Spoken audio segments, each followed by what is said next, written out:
The Chinese colonel crossed the line, but the guard's response made history. Welcome to our channel, where every day we bring you stories that test courage, character, and the quiet power of principle. Before we begin today's powerful tale, take a moment to hit that subscribe button so you don't miss tomorrow's story. Trust me, it's one you'll want to hear. Also, drop a comment below and let us know where in the world you're watching from. It's amazing to see how far these stories travel and who they inspire. Now settle in, because what you're about to witness is more than a standoff. It's a lesson in real discipline. It was supposed to be a routine diplomatic visit. Handshakes, polite smiles, rehearsed gestures, and respectful silence. But that morning at the Washington Memorial Guard Post, something shifted.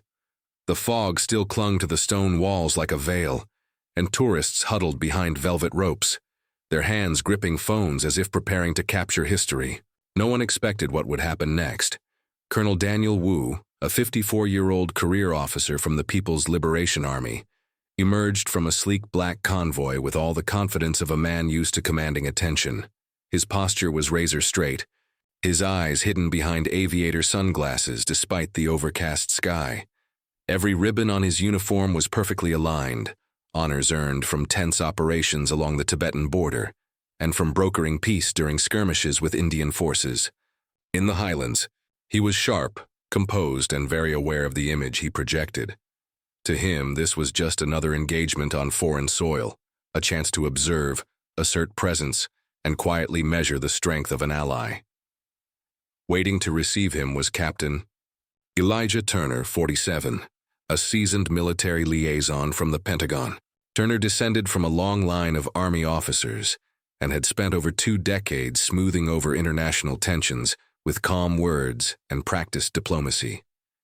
His handshake was firm but brief, his voice steady as he welcomed Colonel Wu to the IAXI guard post, explaining that the ceremonial changing of the guard would begin in exactly 7 minutes. Colonel Wu nodded politely, but there was a glint of something else in his expression, something calculating. As Turner spoke, Wu's gaze drifted beyond him, settling on the motionless figure of Corporal Ryan Cole, a 44-year-old member of the ceremonial guard. Dressed in the crisp navy blue uniform of the elite, Cole stood unmoving beneath the flag, rifle held at a precise angle against his shoulder, every inch of him sculpted into discipline. "What is this?" Wu muttered under his breath. "A statue." He didn't wait for an answer. Flanked by aides and fellow officers, Wu slowly began to walk along the rope barrier, eyes fixed on Corporal Cole. The tourists parted, sensing tension ripple through the air like the faint static before a storm. Some raised their phones. Others simply watched, breath held. Then, in a moment that would soon become viral worldwide, Colonel Wu stepped over the rope.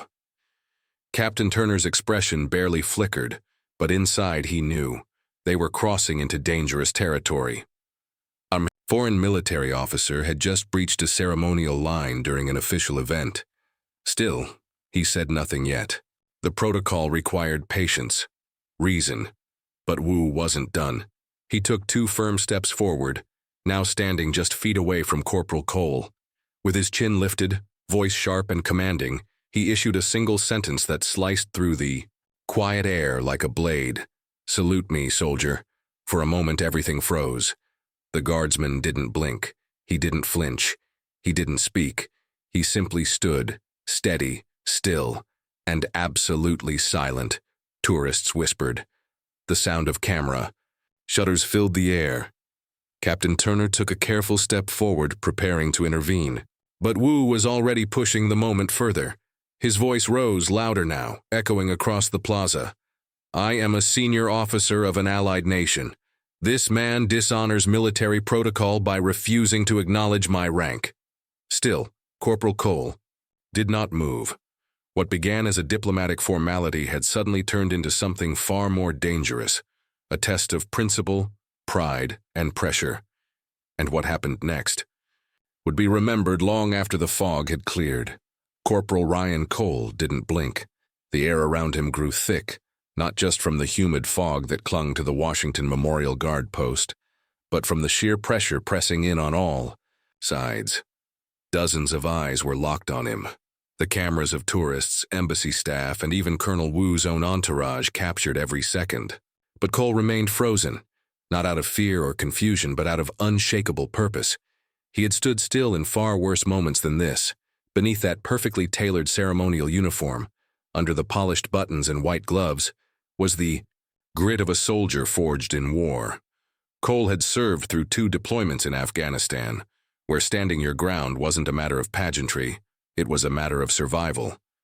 He had once held position under enemy fire for over 4 hours, refusing to abandon a wounded comrade pinned beside him. That kind of discipline doesn't leave you. It becomes who you are.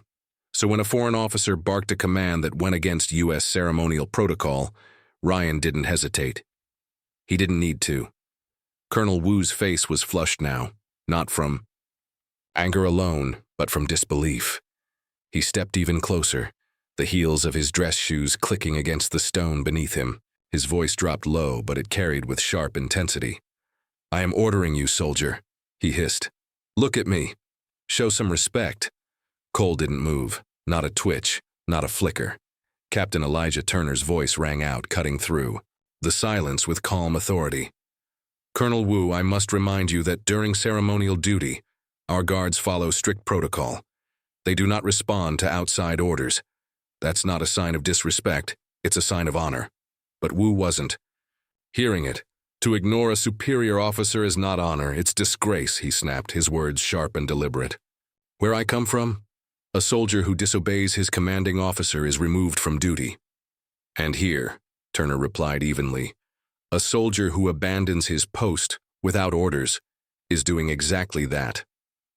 For a second, Wu's jaw tightened. His eyes darted to the growing crowd of onlookers, now whispering, shifting, some visibly recording. The standoff wasn't just a private embarrassment anymore. It had become an international moment, and Wu could feel it slipping away, and still. Corporal Cole stood. He didn't speak. He didn't glare. He didn't make a show of defiance. He just remained exactly where he was ordered to be, a silent figure of principle in the face of pressure, authority, and ego. Wu's hand twitched, like he wanted to grab the man by the shoulder and force a reaction. But he didn't. He knew that line, and even he wasn't ready to cross it. Not with the world watching. "You call this discipline?" Wu growled at Captain Turner. "This isn't strength. This is theater." Turner didn't flinch. "No, Colonel. This is what real discipline looks like. Holding your ground, even when it's difficult.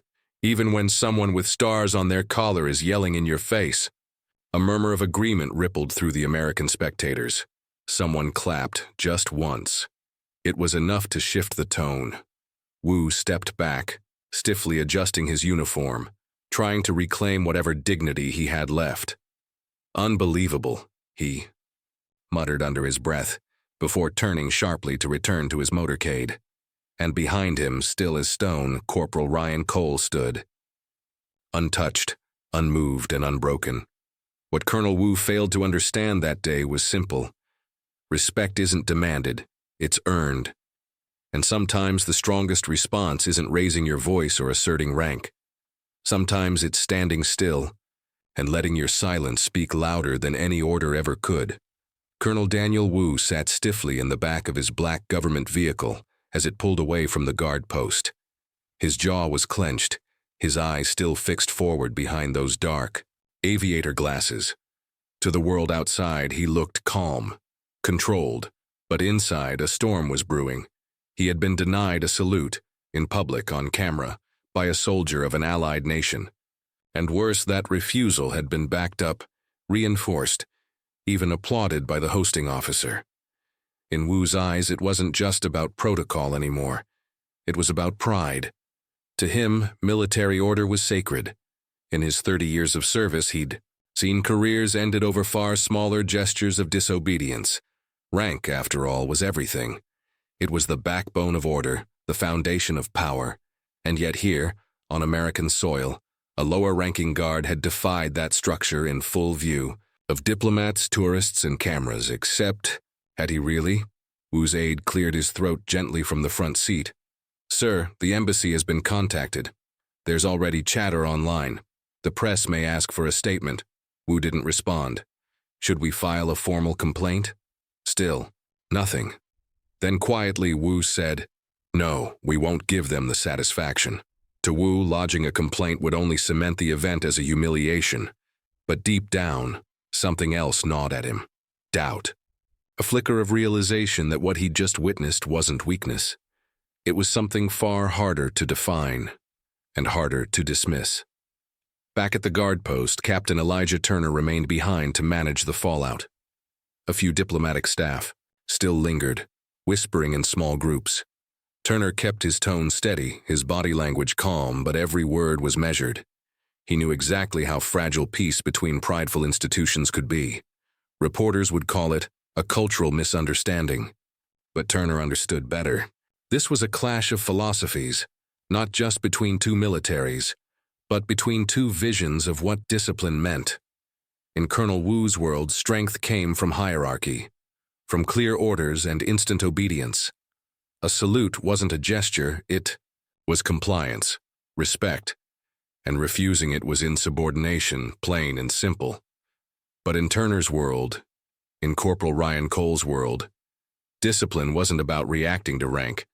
It was about honoring duty, even when it put you face to face with confrontation. Especially then, that was the core of the divide. Wu had expected a response, some flinch, some reaction that would give him leverage, proof that his presence demanded recognition. Instead, he had been met with silence, and that silence, Turner knew, was more powerful than any argument. Later that evening, in the quiet of the embassy, Wu replayed the moment again and again. The tension, the refusal, the unshakable stillness of that soldier. His aide approached once more, tablet in hand. Sir, would you like to review the footage? Wu waved him off. I was there. He took a long breath. Include everything, he added after a pause. But no accusations, just observations. I want the ministry to understand the rigidity of their protocol. The aide hesitated. Do you believe he was simply following orders, Colonel?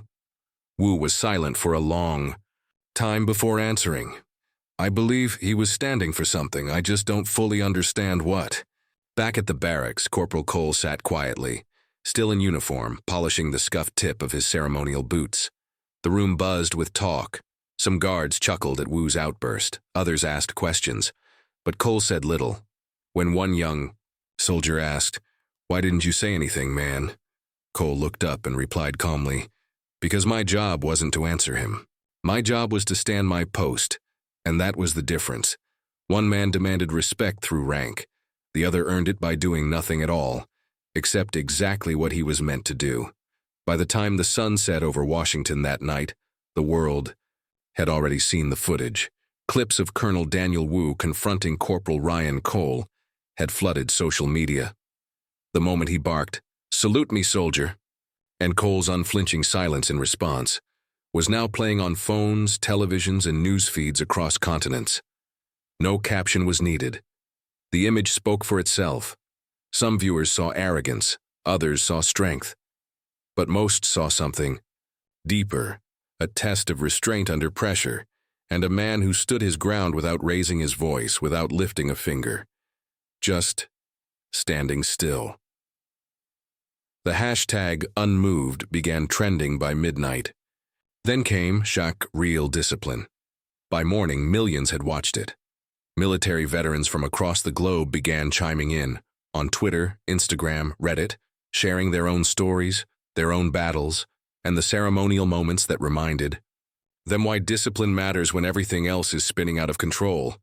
An American Marine colonel wrote, The Queen's Guard, the tomb of the unknown soldier, the sentinels of Arlington. They don't move for anyone, not even presidents. Because when they stand post, they don't serve politics, they serve something eternal. A retired Israeli officer posted, I've seen men like Corporal Cole hold positions while bombs fell behind them. If you think stillness is weakness, you've never served under fire. Even more surprising were the anonymous comments from within the Chinese military community. One former PLA officer, writing under a pseudonym on a defense forum, admitted, "Our honor guards at Tiananmen Square follow similar rules. This wasn't about disrespect. It was about understanding role versus rank. A soldier on post isn't there to flatter egos." In London, an op-ed by Sir James Henderson, former brigadier of the British Household Division, went viral.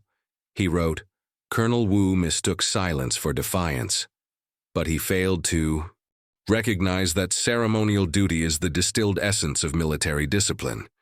The guard didn't ignore him out of contempt. He honored his oath above personal pride. That's not disrespect. That's the purest form of duty." Across military bases and embassies, conversations shifted. This wasn't just a diplomatic dust-up anymore. It had become a symbol, a litmus test for what people believed strength should look like. And Cole, the man who said nothing, had suddenly become the face of unwavering discipline. Inside the Pentagon, military PR teams scrambled, not to control damage but to frame the moment properly. They didn't need to explain anything. The footage was already doing that better than any press release could. Meanwhile, back at the Washington Guard barracks, Cole sat in quiet reflection. His phone buzzed with messages he hadn't expected. Some from strangers, others from soldiers he hadn't spoken to in years. One from his old team leader in Kandahar read, "Saw the clip. Damn proud of you. That was harder than anything we faced in combat, and you nailed it." But it wasn't the attention that stayed with Cole. It was a single comment from a woman he didn't know, left on the Guard's official page. She wrote, "My father served in Korea. He always said the hardest thing about the military wasn't fighting. It was holding the line when everything in you wants to react. Thank you, Corporal.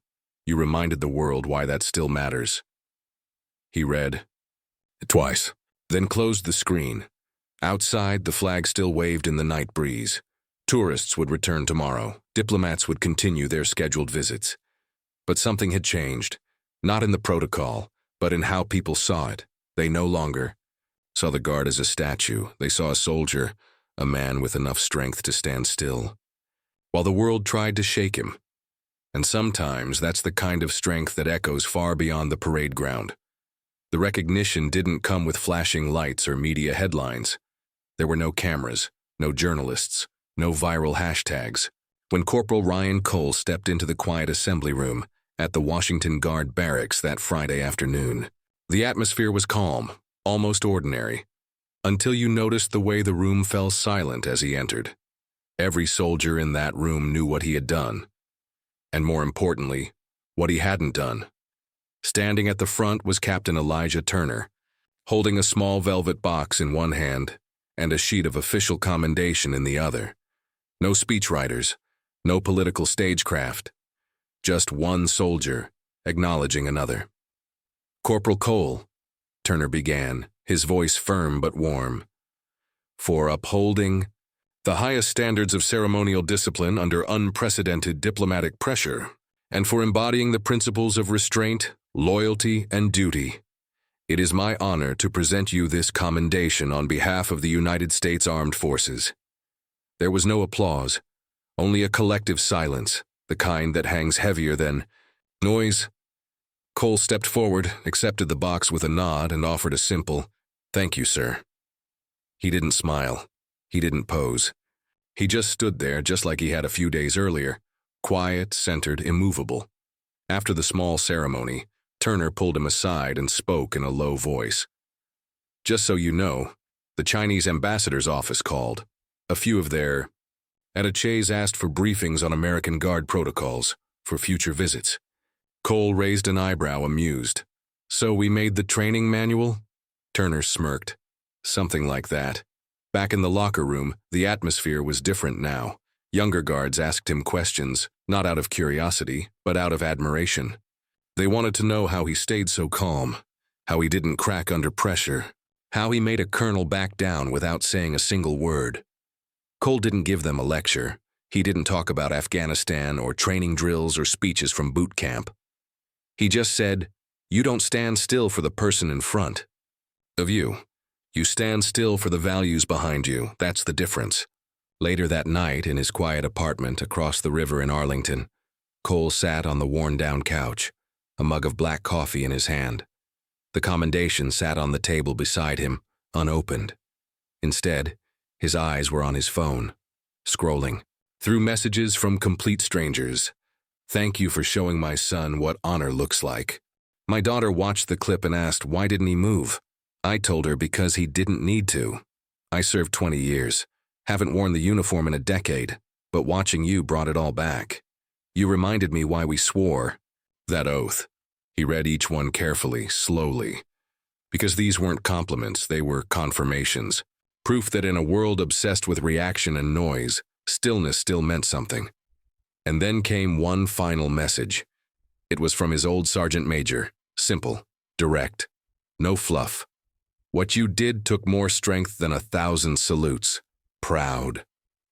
"Phew, son." Cole sat back, closed his eyes, and let that sink in. He hadn't made a statement. He hadn't taken a stand for fame or followers. He had just done exactly what he was trained to do. Stand his post, follow orders, and honor the uniform. And in doing so, he reminded the world that some forms of power don't shout, they endure. The next morning, he laced up his boots, straightened his uniform, and returned to duty. No cameras followed him now. No reporters waited outside the gates, but a new crowd of tourists stood a little straighter. A few whispered when they saw him, pointing without pointing, nodding with quiet respect. Some even saluted, imperfectly but with heart. And Corporal Ryan Cole? He just stood, still, steady, and stronger than ever. What did you take away from this story? We'd love to hear your thoughts in the comments below. Do you believe Corporal Cole made the right decision by standing his ground? Or do you think protocol should sometimes make room for diplomacy? Maybe you've served or have family who has, and you understand the weight of duty in ways words can't fully explain. Every perspective matters, and your voice adds depth to the conversation we're building here. Whether you're watching from the US, Canada, the UK, or anywhere around the world, tell us where you're tuning in from and what this moment meant to you. Was it about tradition, honor, or something deeper? And if you've ever had to hold your position, whether in uniform, at work, or in life, share that moment with us. Because sometimes, standing still is the strongest thing we can do. Your comments aren't just feedback. They're reminders that stories like this resonate far beyond one place, one uniform, or one nation. So scroll down, drop a comment, and be part of the reason someone else reflects a little deeper today. We're reading every word, and we thank you for being here.